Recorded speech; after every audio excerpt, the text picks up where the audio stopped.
Hello, everyone. My name is Enrique Dans, and I'm pleased to be present in the Medium Day. Of course, thank Medium for the organization and for inviting me.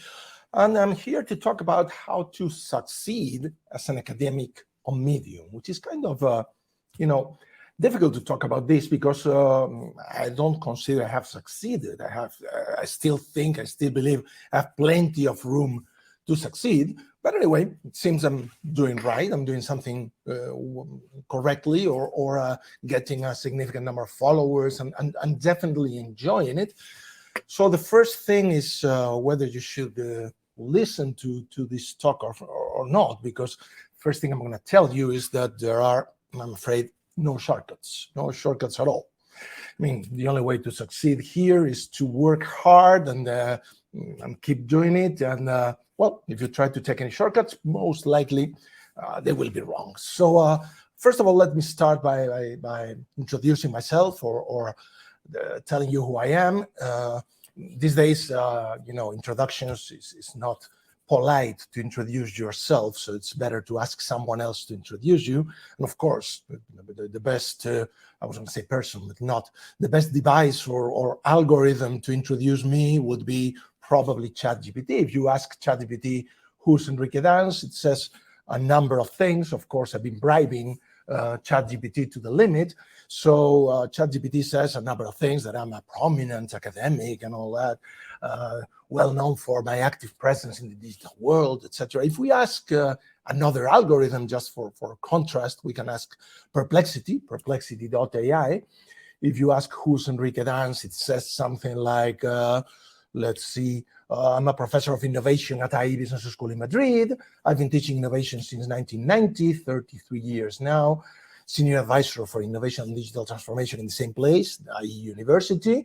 And well-known, apparently, author of a couple of books, and it comes up with a couple of pictures that are terribly outdated. My hair is gray, not completely white as it is right now, and I was not wearing my beard. If we ask Claude, well, that one is probably difficult to see because Claude, I forgot to magnify the window. Let me see if we do like this and I make myself transparent. It says, I got my PhD at UCLA. I'm considering a leading expert, oh my God, in digitization and the impact of information technologies and so on and so forth. Okay, boring stuff. No need to talk anything else about this. What I would share with you is I'm a regular Joe from Spain, right at the southwestern corner of Europe, right below France or below the UK or right beside Portugal. Specifically in Spain, I'm from Galicia. Let me put this on my shoulder here. I'm from Galicia, from the northwestern corner of Europe. Galicia is the place where, it's right above Portugal, is the place where you can find, I'm from La Coruña. La Coruña would be right here in this very corner. Let me change my device. La Coruña would be here. Here, for instance, is Santiago de Compostela, the place where many pilgrims go, Camino de Santiago, where they go on pilgrimage. Or here in this very, very corner is Finisterre. Finisterre is the end of the world, according to Romans, because from here onwards, there was no place to go. It was apparently all sea, the end of the world. Okay, so I'm from there, from Galicia. And, I was born there and raised there. I got my bachelor degree, my baccalaureate degree in biology there in Santiago de Compostela. And when I was in my first year in my bachelor, my dad, it's interesting to understand how important is luck. The importance of luck is crucial here. My dad won a lottery ticket. Well, in Spain, the Christmas lottery is like a huge event. The whole country plays the Christmas lottery. It's, for instance, customary to buy numbers of the Christmas lottery and then share them among your friends. It's just a whole social thing. And in that year, in 1986, my dad won a lottery ticket, not to become filthy rich or anything, but enough for a few, let's say, caprice, for a few gifts here and there. Okay, so I was 19 by the time, so I desperately wanted a car. My daddy said, no, I'm not giving you a car, I'm giving you this, a computer. In the 80s, at the beginning of the 80s, 1983, no internet, no nothing, no colors on the screen, just green phosphorus. Okay, so I was like, oh my God, what am I going to do with it? So I had to learn it, to start using it on my own, just finding programs all over the place, of course, pirated versions of corporate programs and so on and so forth. This is the original IBM PC. Mine was not an IBM, it was a Clonic. But anyway, it looked pretty much like this one. This was you can see I have a certain age. Okay, I'm an old guy. I'm an old fella. I was actually born in the last year of the Generation X, the last year of the baby boom, or the first year of the Generation X. Okay, my first laptop, for instance, was this one, 10 kilos, believe it or not. And these days, when someone tells me, "Oh, the last Mac is too heavy, it's 2 pounds," come on, give me a break. This was 10 kilos. Okay, enough to get some muscle here. Okay, so there I was learning how to use a computer. When I graduated, of course, I got a lot of that computer. I used it for spreadsheets in genetics, for a number of things, for, of course, word processor, presentations, you name it. When I was about to graduate, most of my classmates were heading towards the certification you need to get in Spain in order to teach in a high school, to teach biology in a high school. And I said to myself, no, forget it. I don't want to become a professor. That sounds boring. I don't want to teach other people how to become or how to understand biology. No. This is not for me. I'm going to get my MBA. So, an interesting option for a biologist, but I went for my MBA, and I went for my MBA here, IE Business School. IE Business School is an interesting place, an interesting university. It's one of the few universities that were created by one entrepreneur only, still run by the same guy. He's still there, going every day. 50 years ago when he created it. It's one place where you can find buildings like this in the middle, right in the geographical center, city center of Madrid, combined with buildings like this in Segovia. This building is from the 13th century and is where Joanna of Castile lived in the 14th century. Okay, so, or you can see another building of ours, of IE, which is this one. It's a skyscraper in the financial district of Madrid, and the measures of the building are the same of the monolith in 2001 Space Odyssey. Okay, so it's a very interesting place. It's doing very well. If you check out the rankings and the business school rankings, the university rankings, the place is doing very well. The interesting thing is that this is a place that places its bets on people working there. And I was working there. I joined the faculty in 1990. In 1996, I had been teaching there for quite some time. And they told me, hey, Enrique, you seem to be taking this very seriously. So why don't you get your PhD? So I said, wow, no, forget it. This sounds boring. And they said, if you manage to get your admission in a nice place, in one of the universities in this list, we will pay for the whole thing. And I said, oh, that sounds better. So I managed to get my admission in a few places. One of them was UCLA, the John Anderson School at UCLA. So I spent from 1996 to 2000 in sunny California getting my PhD, precisely in the moment when the internet was getting, crazy, booming, exploding. So the interesting part about this is that you basically learn the internet from scratch, from HTML, CSS, and everything. I devoted my whole dissertation to the effects of the internet. I started to publish my, academic papers and so on and so forth, did well. And then I moved back to Madrid, because IE was paying for all this, and I had a contract with them to go back. So I moved back to Spain, and the founder, the president of the university, he told me, hey, Enrique, it would be nice if you could become an academic who's influential, not just among the academic community, but also in the business community. an academic who can, get read or cited or quoted by people in the corporate world. And I started to think, okay, since I was teaching innovation, I started to think, okay, if I want to publish academic papers on innovation, this goes one way. If I want to become well-known in the practitioners world, in the corporate world, this requires a few new skills. Okay, and I started to think about it. I started to accept more and more invitations from media, from newspapers, magazines, all types of outlets to write articles. I started to accept engagements for weekly columns in Spanish media, and I had quite a success doing that. I was, of course, happy about that. They were helping me to move my articles all over the place, etc. On the other hand, I was realizing that, well, when I started in IE, all the classes or most of the classes were in Spanish. When I moved back in 2000, most of the classes were in English. Of course, this was not a problem for me after living 4 years in California. Well, I'm still, as you can see, a Spaniard speaking in English, but I consider myself, I think in English, and that's what makes everything easy.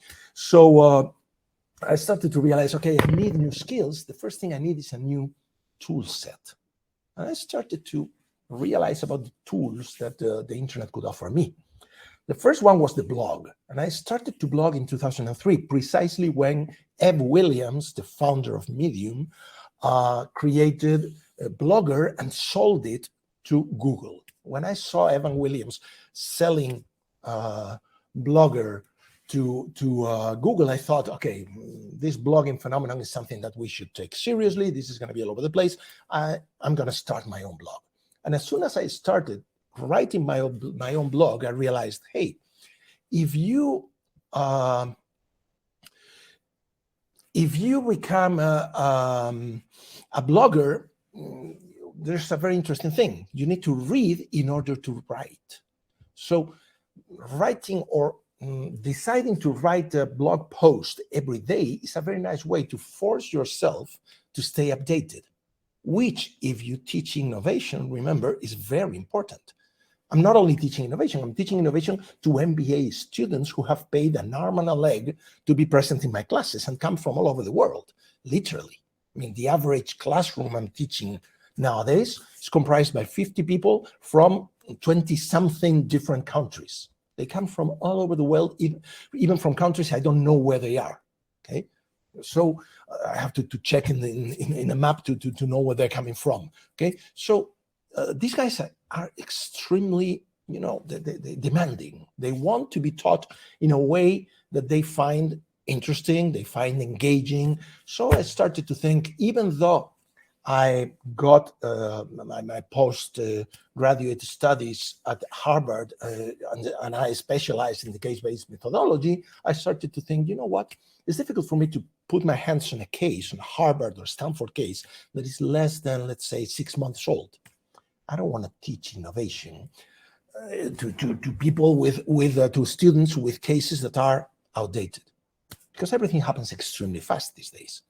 So I started to think, if everything happens so fast that looks a little bit like this, like we are in some sort of, wormhole, I'd rather, I don't know, use something different. And I started to use my blog posts to teach. I started to realize, if I, first of all, very updated, because I'm in dire need to read in order to write, and I fill my articles with links, I can tell my students, you know what? What's important in this blog post is not my opinion. My opinion is just someone's opinion. What is important is the research I had to do in order to document my article. In every article, I put between 3 and 10 or sometimes more different links. If I can get my students to read those links, then I have enough for a very substantial class discussion. And I started to do that.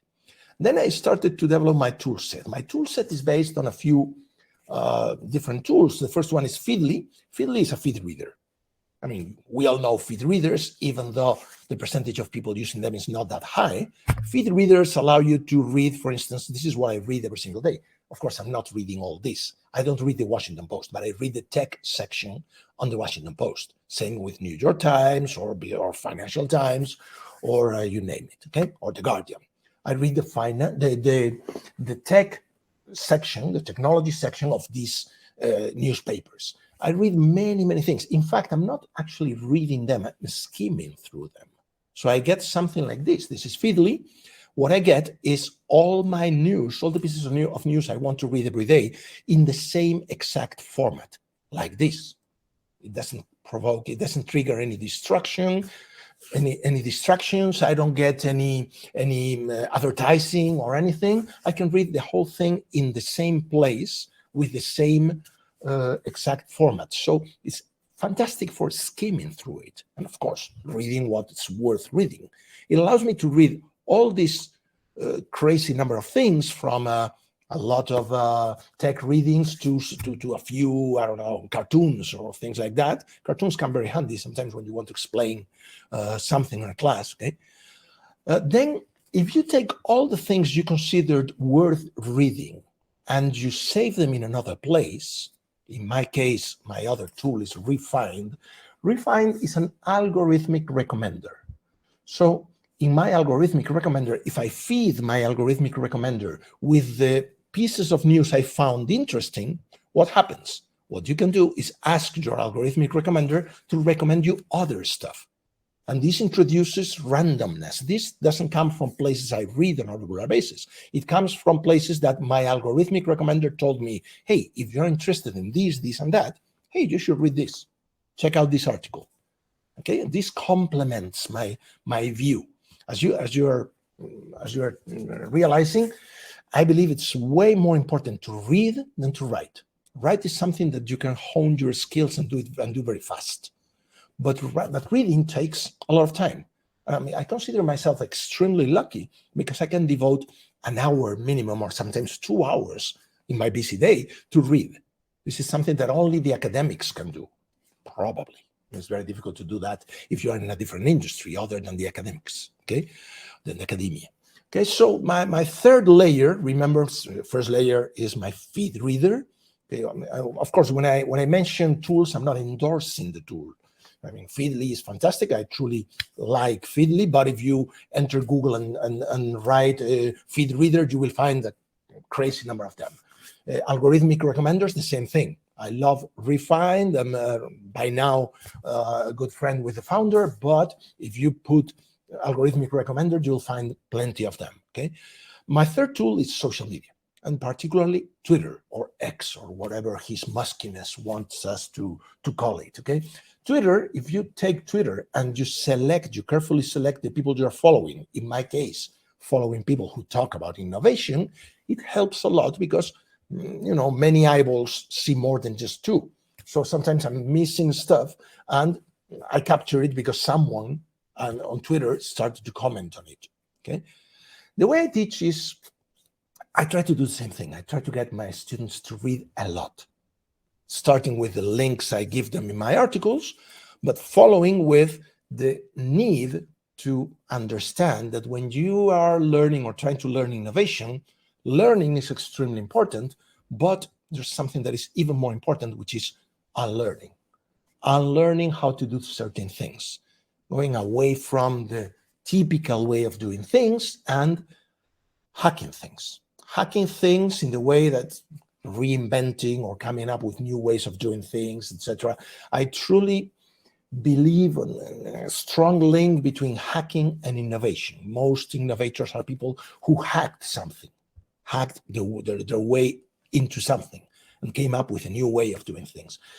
I also believe there's a strong benefit in being an academic. Being in the academia means that you can speak your own voice and people will believe that you have no axe to grind.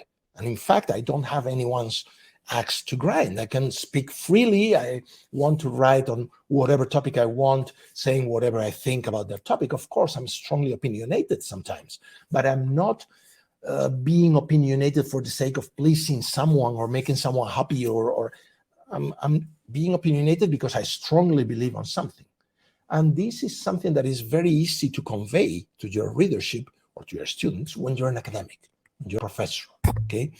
So it's important to understand that when I write an article, I don't care where I write the article. For instance, this is El Español. This is the most widely newspaper widely read newspaper in Spanish. I have a weekly column at El Español, but I have my weekly column only because El Español has never, ever asked me to change something or say something a different way or moderate the tone or something. Nothing at all. I have full, complete editorial freedom. That's why I write here.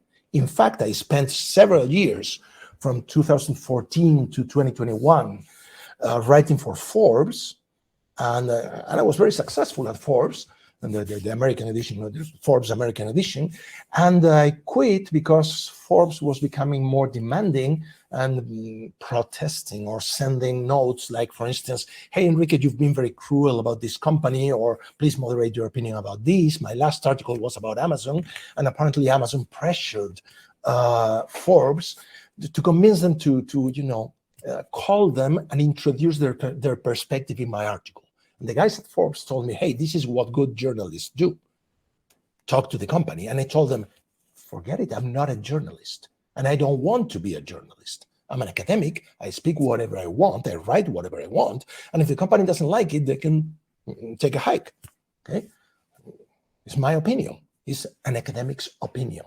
So I don't need to go and check out with the company. I might do it if I want, but I don't accept anyone forcing me to do it. That's why I quit Forbes.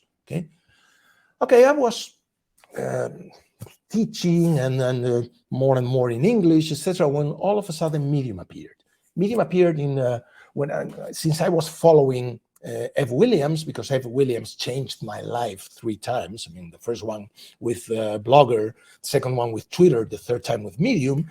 I knew about Medium early on, and I enrolled Medium in 2013. Okay. Then when Medium asked me to become a member, 2017, I immediately said, yes, here's my money. Please take my money, okay? Because I found that Medium was a very easy platform to use. And even though at the beginning I had the temptation to write in my own blog, my blog in Spanish, make it bilingual, I quickly realized that this would take a long time for my blog to be indexed and found and becoming influential in English. In Spanish, I had the pioneering advantage. I started really early, okay? In English, there's plenty of people who write about my topics, and many of them write much better than myself. So I quickly understood that Medium was very straightforward, very clear for the SEO robots and all that, and the search engines, and I would do much better putting my content on Medium. So I created my profile, and then I created my own publication. Many people find this confusing. I have my own profile and my own publication, the two of them named Enrique Dans. Okay, this is my publication, Enrique Dans. And my philosophy goes a little bit like this. You don't blog with your head, you blog with your feet. Please don't hit your keyboard with your feet. Okay, it means that you blog by walking, by constantly walking across new stuff, new articles, new ideas, new knowledge. So you have to feed your mind all the time with new articles to keep your blogging alive. No one should ever try to create content with whatever he or she has in his or her head, because it's impossible. You run out of ideas real fast. So keep building, keep reading, okay? Another tool is Flipboard. Flipboard is interesting because it allows you to create your own magazine. So the first magazine I created was Enrique Dans Articles, to keep track of what all the articles I write all over the place in different languages, different places, etc. And that's for me. That publication, that magazine is for me. But my second magazine is this one, Technology Readings. And interestingly enough, I mean, believe it or not, let me make myself transparent. This magazine is being read by or followed by no less than, let me see it, I don't have it memorized, it's somewhere here. Where is it? here. 33,000 people, 33,000 readers are following this magazine because they believe I'm a good content curator. Remember, if your mission is to teach people, you want to share with them not only what you write, you want to share with them all the things you read. So on Flipboard, I'm a content curator. And people consider me apparently a good content curator, so they think they can save time, and because they consider myself unbiased or whatever, they can save time by following my magazine and then perhaps reading my articles too. Okay, so this turns me into some sort of influencer. At least Forbes considers me an influencer in business, which is weird because most influencers, are of a different kind. I'm not the type of influencer that tries to sell anything or do anything like that. I basically do other things. What do I find interesting? For instance, how do you deal with people who comment based on their own research when their own research is basically that they watched someone else's shitty YouTube video? Okay. Another interesting thing is trying to keep a good content moderation. Spam-wise is easy. Deleting spam is, time-consuming, but easy. But how do you deal with, people who insult, who bring hate speech, who come with, racist stuff or things like that? And I follow BBC's guidelines. I try to delete everything I capture on my publications when I find things like that. Another piece of advice, if you're an academic, reject advertising. It doesn't go well. It just doesn't sound correct that if you have ads from a certain company, you probably won't feel free to talk about those companies who are spending something on advertising on your place. Okay, so that's another thing I love from Medium. They don't put advertising beside the articles I write. Conferences. I try to conference as much as I can because there's a 10 times ratio because from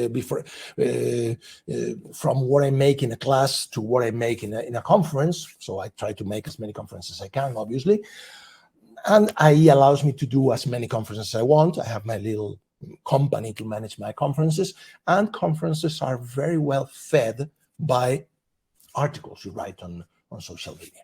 Another final piece of advice is to forget about copyright. I don't use copyright, I use copyleft. If you want to cite, quote, base something on my articles, feel free to do it. As soon as you mention that I am the author, you can use them and reproduce them anywhere you want. Okay, this allows me to get my opinions, my articles, etc., more widely read all over the place. So copyleft is another important part of the equation. So these are a few pieces of the puzzle. I hope you found it interesting. Thank you so much for your kind attention. I'm opening up for questions right now. If you want to throw tomatoes or anything, let me see. Announce Q&A, confirm and notify. So here is open for questions, if I'm not mistaken. Moderation, let me see.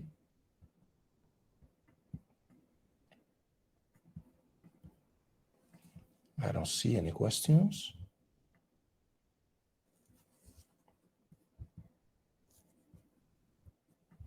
I don't know whether it's my lack of familiarity with the tool, but I don't see any questions.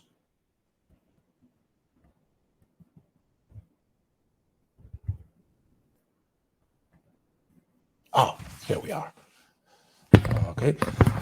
Concerned about ChatGPT. No, in fact, I'm not only not concerned about ChatGPT, I'm using ChatGPT not for writing my articles, but for instance, for proofreading. Remember, I'm not an English native speaker, so sometimes I need proofreading, help with certain things, and ChatGPT is fantastic. If you feed the ChatGPT with a few of your articles, ChatGPT can write with your style, which is fantastic. Okay. Specific advice to offer for academics to encourage more gray literature. What I find is that the more I write articles that are non-academic, I find more academics citing my articles. If the academics realize that today's tech panorama is moving amazingly fast. They use articles from Forbes, from Medium, from other places, if they notice that they are thoroughly researched, if they find enough number of well-selected, well-curated links, etc. So I'm doing well with that. And in fact, IE is appreciating that a lot, okay?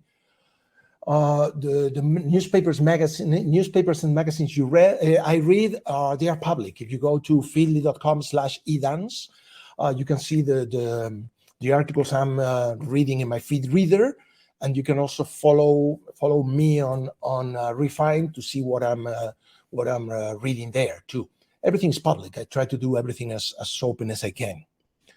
Sources of technology news in Spanish, not many, I'm afraid. It's sad to say that most of the technology sources in Spanish reproduce what is being written in English, but translated. Shataka, for instance, is interesting because the guys that are writing at Shataka are passionate about what they do. El Androide Libre, for instance, is very interesting. It's within El Español. There are a few others, but I tend to see things arriving into Spanish sources later than the moment when I get them through English sources. I don't read many sources of technology in Spanish. Do I have a flow process to cross-promoting my content? I do. I publish everything. I mean, as soon as I finish publishing, I put it on Twitter, LinkedIn, and Facebook. Facebook, in fact, is the only moment in the day where I enter Facebook. I don't have Facebook installed in my cell phone. The only moment when I open my browser and I get into my Facebook account is to promote my own article.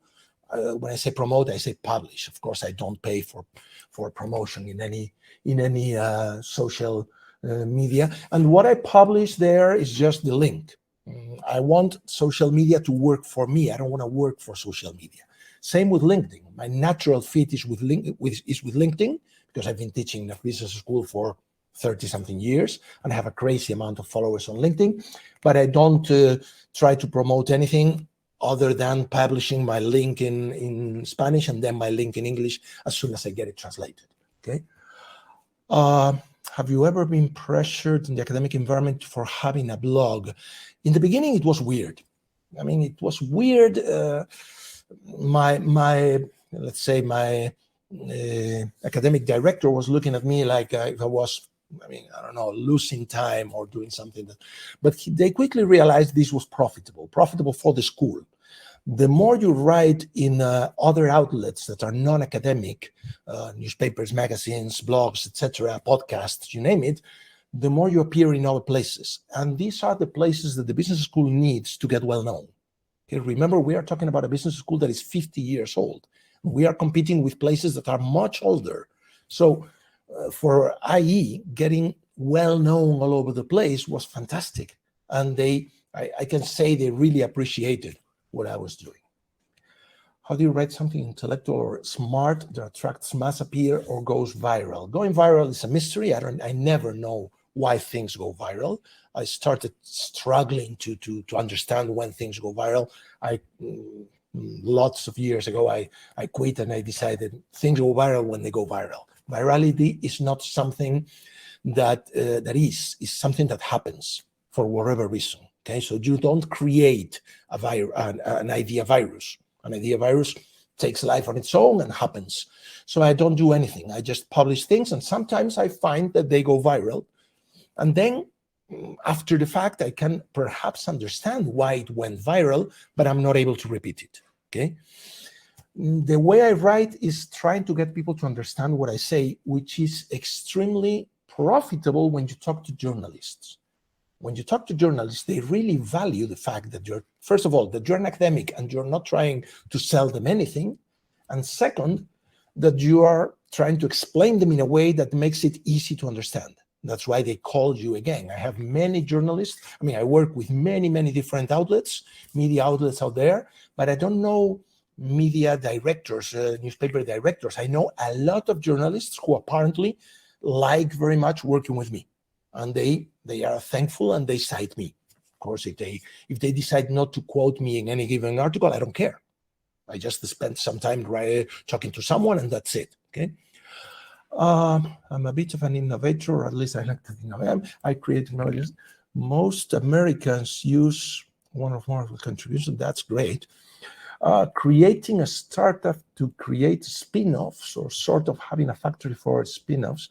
Yeah, of course, I would be more than happy to collaborate with anyone who's trying to turn ideas into real things. In fact, my inferiority complex is that I am good, apparently, at talking about things, but I'm terrible when it comes to making things. You know, if you know about something, if you know how to do something, you do it. Okay. If you don't know how to do anything, you become a professor. Okay. So I am a professor, which means I don't do anything. I just try to write, explain, etc. So I'm more than happy to collaborate with anyone who's trying to make things, to turn ideas into realities. How am I putting my computer screen on my video? I'm using mmhmm.app. Okay. Is the program I'm using to create a virtual camera. If you virtualize your camera, then you can do this type of things, or many others. You can say, hey, now I'm going to talk about the future. And you say, oh, now I'm in my crystal ball. Or now I'm going to, I don't know, talk about the past. And if I want to talk about the past, I can do this. Oh, here I am in the past. So these little effects is far more easy to use than the typical, editing or video editing tools. It's extremely straightforward. I got word of it during the pandemic, and it's very, very easy to use. I strongly recommend you to use, repeat, mmhmm.app. Okay. Is it okay to write deep scientific articles right on Medium? I truly believe it is. And I truly believe we need to redefine the role that journals are playing in academia. Okay, we can use Medium to either bring popularized or easy to read articles, academic articles, offer them to another audience, but don't fool yourselves. Medium is not just casual audiences. Academics also read Medium. Okay, so you can build an audience for yourself with academics on Medium. Okay, and it's easy to retype your formulas and all your complex stuff and place it on Medium, because Medium is an extremely straightforward authoring tool. Okay, on the last one, I have a few websites. 10,000 hits on Academia Edu, but nothing like. And then on the web, that's extremely true.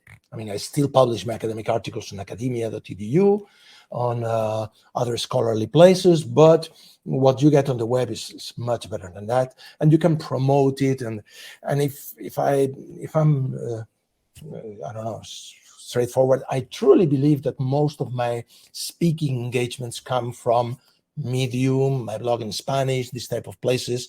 And this is what makes me extremely happy, is that you can find further audiences. And if you're an academic, what you want is to diffuse your thoughts, your explanations, your ideas. And Medium managed to make it truly vocational for me. Again, thanks so much for your attention. If you have further questions, anything, feel absolutely free to contact me through any of my channels. I put them here because I reply to them. So feel free to contact me there, and happy to talk to you today. Let's continue with, I see I ran over the schedule. Sorry about that. Let's continue with the Medium day. Thank you so much.